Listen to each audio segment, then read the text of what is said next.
Isso mesmo, estamos por aqui, chegando ao final da segunda unidade e essa aula já é a revisão para avaliação. Isso mesmo. E aí vamos lá agora, na avaliação, verificar como que vocês conseguiram compreender o conteúdo. Lembrando que, em boa parte da unidade, a nossa fala foi Enem, Enem, Enem, questões do Enem. Só que, para a nossa avaliação, nós queremos saber o seguinte, do assunto, né, do tema básico da unidade, geometria analítica e matemática financeira, qual foi a sua compreensão? Então vamos relembrar aqui rapidinho alguns tópicos, mas a prova está nesse sentido, tá? Nesse ritmo aí, Isso. Bem bacana. É bom que eles voltaram de um recesso, né? Aí eles estão já alguns dias já descansados. Só que tem um problema também. Tem um problema também. Foram de 15 a 20 dias que talvez eles estejam meio atrofiados. É verdade. Sem ver o assunto, sem... Então, vamos lá. Não, mas agora voltaram descansados, então temos aí um período bem bacana aí de finalização da unidade para aí sim a gente iniciar a nossa terceira e última, né? Mas então, na aula de hoje, a aula de número 48, a gente vai revisar 6 assuntos. Beleza. Não, isso não justifica dizer que os demais não sejam contemplados na avaliação. Então, assim, é tudo, né, gente? O contexto é todo, né? Mas, claro, a gente elenca alguns assuntos aqui por priorizar mesmo, mas tudo que é importante a unidade tem. Então, tem que dar uma olhadinha em tudo, tá bom? Vamos lá, então, a aula de número 48 é a revisão para a avaliação geral, né, da unidade 2. E aqui a gente vai rever alguns tópicos, bora lembrar. Vamos rever geometria analítica no ponto e na reta, parte 1 e 3. Vamos rever geometria analítica na circunferência, também 1 e 3. E vamos rever matemática financeira, parte 1 e parte 3. Parte 2 e parte 3. Parte 2 e parte 3. Eu fiquei tão empolgado com 1 e 3 que... Bora concentrar? Então, assim, ó, esse é o momento, vamos só começar com de início aqui, pra gente rever aqui, ó.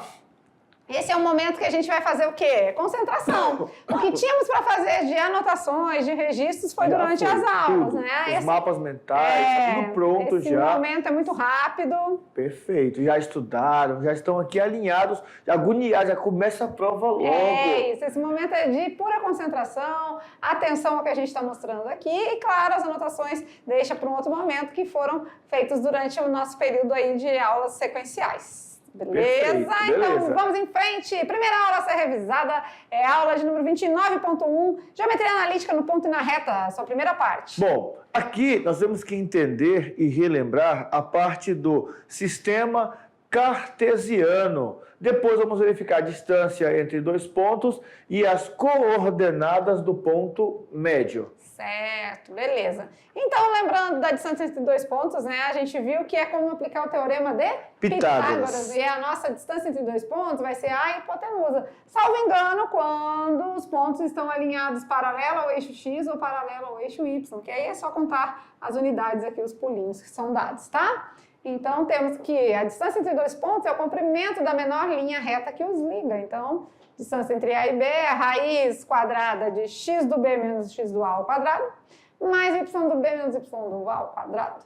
Certinho? Certinho. Vamos lá, então, agora falando do ponto médio, quem é mesmo? Bom, o ponto médio é a metade do ponto da reta que nós traçamos. Então, quando eu traço o ponto A e o ponto B, eu faço ali a conexão entre eles, dita por nós e conhecidas como distância entre 2 pontos.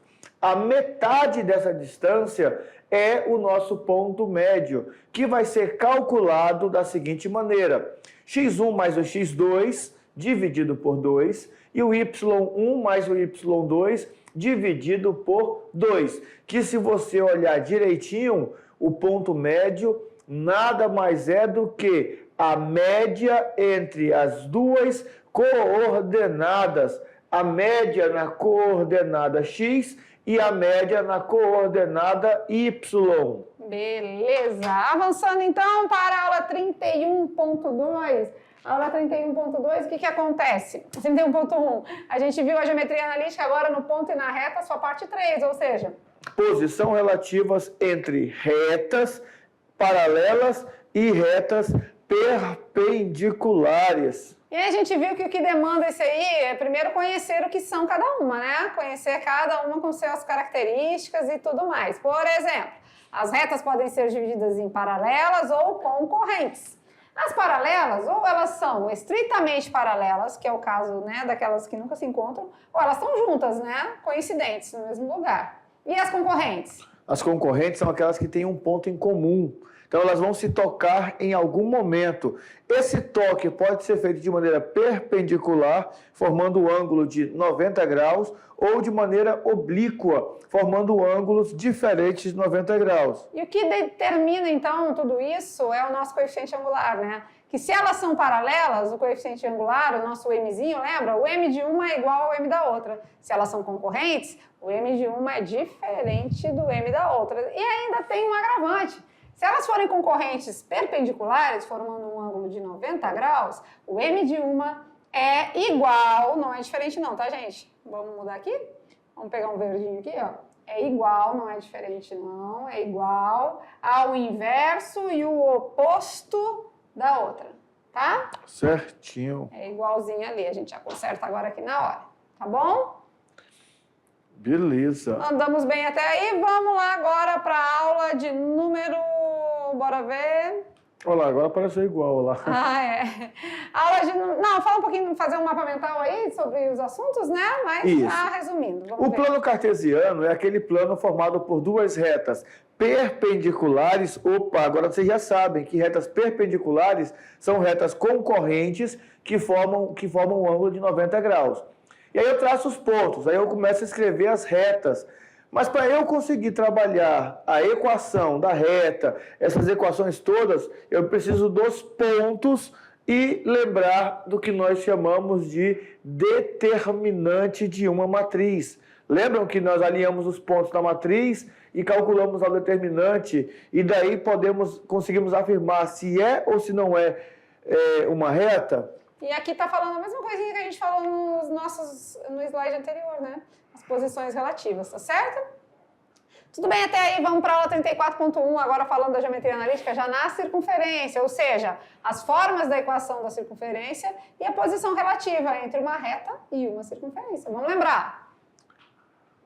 Bom, a circunferência é o contorno, é aquela linha que limita a nossa figura geométrica. A gente calcula o perímetro por 2πr, a gente já sabe disso, né? Mas o que vale a pena falar aqui são as equações, né? Ou seja, a equação geral da circunferência, ela é grande, mas a gente trabalha bastante com a reduzida. Porque a reduzida nos dá o centro e nos dá o raio. O centro nada mais é do que esses valores aqui com sinal contrário. E o nosso raio está sempre aqui elevado ao quadrado. Certo? Certinho. Beleza, beleza. Vamos de posições relativas entre reta e circunferência. Quais são as posições? Bom, uma reta pode ser externa, quando ela não tem pontos em comum com a circunferência. Uma reta pode ser tangente à circunferência, quando toca em um único ponto, ou ela pode ser secante. Para nós entendermos isso algebricamente, é muito simples.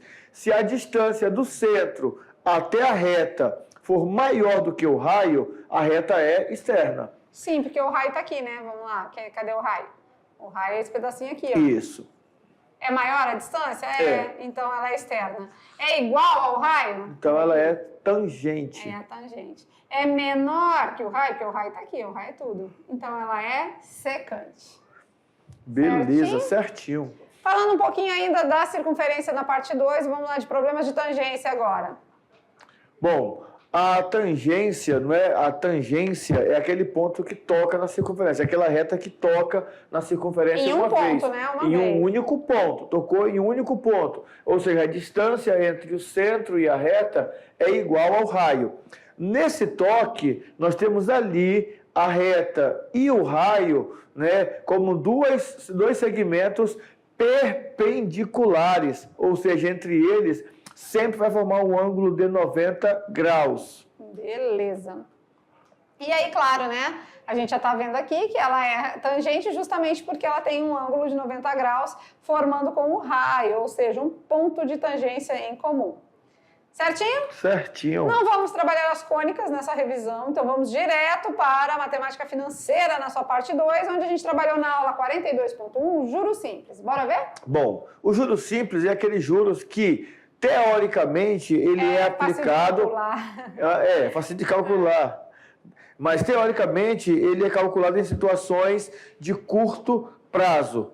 Na realidade, o juros simples, ele não é utilizado no mercado financeiro, tá bom? Nós não temos hoje no mercado financeiro essa utilização do que nós chamamos de juros simples. Por quê, professor? Porque ele é um juros assim que é meio que aplicado somente ao capital. Ou seja, subentende-se que a cada mês não vai ser recalculado esse valor. Então, isso não é utilizado hoje. O mercado financeiro hoje, quando faz uma proporção para nós, ele já faz a proporção ali do tempo total. Então, ele já dá os juros aplicados àquele tempo total e divide em parcelas iguais. Então, cuidado, tá? Quando divide em parcelas iguais, não quer dizer que é juros simples. O juros simples é aquele que envolve capital, taxa e tempo. E os juros é dado somente em cima do capital. É verdade. Beleza, né? Com base nisso, a gente já até canta a paródia, né? J igual a City, o juros simples é fácil de calcular, né?